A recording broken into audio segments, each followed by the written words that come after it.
You are watching the Doctalk show. Yeah, welcome back. We are pleased to host our two guest expert doctors in the issues of dealing with issues of infertility, especially whether, well, it affects both men and women, so the experts in both sexes. So before we went for the break, we were talking about infertility in women, and we got to know that blocked tubes, for example, following infections like STDs, which may be carried by the sperm process during your intercourse acts, can cause blocked tubes. So I want to find out, are there any other causes of infertility in women apart from blocked tubes? Maybe Dr. Samatimba, we are still talking passionately about the issue. Yes. Yes, so there's something women like, and it's called menses. So You mean the periods? yes, Okay. like if a woman doesn't menstruate, it will be a problem. You know it. It will mean she's either pregnant Yes. So or usually, something else. when a woman gets abnormal menses, abnormal periods, it's one of the first telltale signs that they are not ovulating. Okay. So if they are ovulating, it's not regular.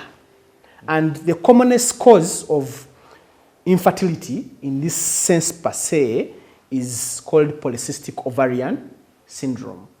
So women don't ovulate. They have very high levels of male hormones, Okay. which also affect fertility. And when we do a scan, usually, we see a collection of water in their ovaries. And What causes this polycystic ovarian so disease?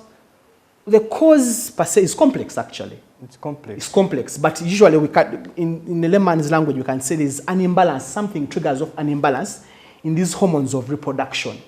Then we have formation of cysts, collection of water in the ovaries, and irregular menses. Plus, you have seen people with rough faces, with beards, women with beards, rough faces, like pimples, acne. All these are usually telltale signs that there could be a problem with the formation of that follicle or the egg that will later meet the sperm to form the baby. Okay. Yes. It sounds quite a very big disease. Is there anything else ladies should watch out for? Things especially, where in modern times we've noticed diseases have changed over time. The factors we're talking about, people are wondering, are these, like, for example, in the past 20, 30, 40 years, or maybe in the times of our grandparents, there were people who had problems getting children, they were infertile. So these causes we're talking about, are they the same as back then, or they have changed over time? What has changed over time? The truth is, infertility was here even in the ancient times. It's not that women were not infertile, but the burden has increased. Maybe we should be discussing why we see more cases of infertility now than we saw back then. Because in ordinary times, we used to see our mothers having 7, 9, 10 children. But there are also a few women who are barren. Incidentally, there is a lot that has changed in the course of urbanization, in the course of new technology that has changed the burden of infertility. For example, we've seen a lot of, there's a big increase in infections. I think probably now we have girls having their sexual debut a bit earlier. By the age of 15, we think most of the ordinary girls have had a session of intercourse. The trend of infections have increased in the general population. Even their detection has actually increased. Then you have more of these young girls who have early sexual intercourse, getting pregnant, having unwanted pregnancies, and going in for unwanted abortions. The risk of having unwanted abortions has actually gone so high. When you interact with most of the adolescents and the university-going students, you realize that 5 in 10 of the ladies have done what you call evacuation. 5 to 10. 5 in 10. 5 in 10. That's Yes, half the half the population of most of the girls at university or even at high school. They've already done an evacuation. They've had a washout in the uterus. They've terminated the pregnancy. Yes, so And that, this I imagine that poses a very risk. big threat because most of the cases of tubal blockage we see, there is a risk of termination of an unwanted pregnancy. There is a risk of washing into the uterus, and that really causes a big burden of what you call PID. Here, women going around with PID. PID is pelvic inflammatory disease, where you have scars. Yes. And they've entered the Then you have other issues like the lifestyle changes we talked about earlier. Women are smoking more, they're taking more alcohol. But even men are doing it. Yes, So of course, both sides. Either way, both Yes. affects both. Then you have the diet. I think the trend of obesity is increasing. When you walk around town, you see the trend of obesity has increased compared to, probably that's the reason why you're even talking about non-communicable diseases. Yes, that's quite that's the big worry now. It's the Yes, thing, the it is. NCDs. Yes, And obesity is kind of a central factor in all those diseases. True. And it goes down to what we eat. Because most of the agricultural products, the poultry, the chicken on market have been fattened and by estrogenized components, because estrogen is used to in poultry quite a lot to increase the rate at which these birds grow. And we are busy in the population consuming all this estrogen. That's why you see most of these young girls are bloated up, and obesity definitely has an issue to early aging and fertility. In a way, we are contributing to our own infertility. Of course, not forgetting some things like caffeine.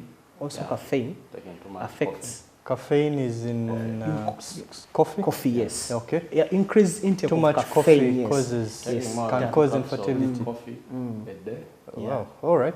Then, there's something we shouldn't forget: advanced age. Like, Okay. I think that was kind of obvious. today, Like, we as are they grow seeing so older. many people first off doing their careers, doing PhDs, doing master's programs before they think about conception. So there's a magic age of 35 years. Like after 35 years, the fertility decreases drastically, actually. Is that for okay? Is that 35 for men or it's for women? For women. For mainly Yes, for women. yeah. Men we usually talk about after 50. After 50. Yeah, exactly. All right. And that is very, very important because the truth, you're talking about the trend. Why the trend has changed? Because most young girls are pursuing careers at Which is not a 35, bad thing. I mean, shouldn't which is be not a bad thing, but it must balance. just bringing the reality to ground that Definitely. the longer we take without having children, your higher chances. You don't want of to hit infertility. 35 before you've actually started your reproductive career. So what should people do now? Because now you have told us so many things are causing problems. They are eating badly, they are obese, smoking, abortions are on the rise, the infections everywhere, people are sleeping with whoever they want. So what should people do? Because naturally you're going to see the infertility also going up. I think we should basically try to mitigate most of the causes we've talked about, a number of risk factors we've discussed, the consumption of most of these synthetic products on market, exercise. You see, diet and exercise go hand in hand. Controlling How- the NCDs. Exactly. So how much do we exercise in the community? If you ask yourself, we are busy seated behind our computers and, we are driven to school and, the activity is less. So if you can bring down the rates of obesity, I'm sure, for me, I think that is where, as a country, we should now target. That's where we should be Because targeting. the burden is going on that side. Okay, so non-communicable diseases again are coming to the picture. You might have heard a lot about these diseases, things like hypertension or diabetes. We've had quite a number of, even talks on non-communicable diseases.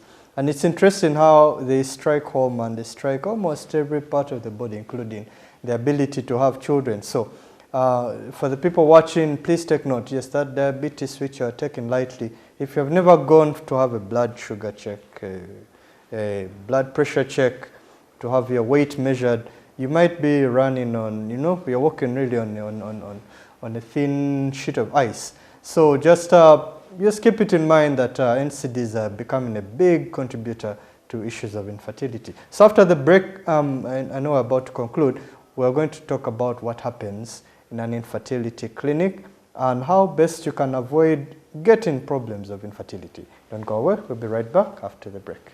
You are watching the Doctalk Show.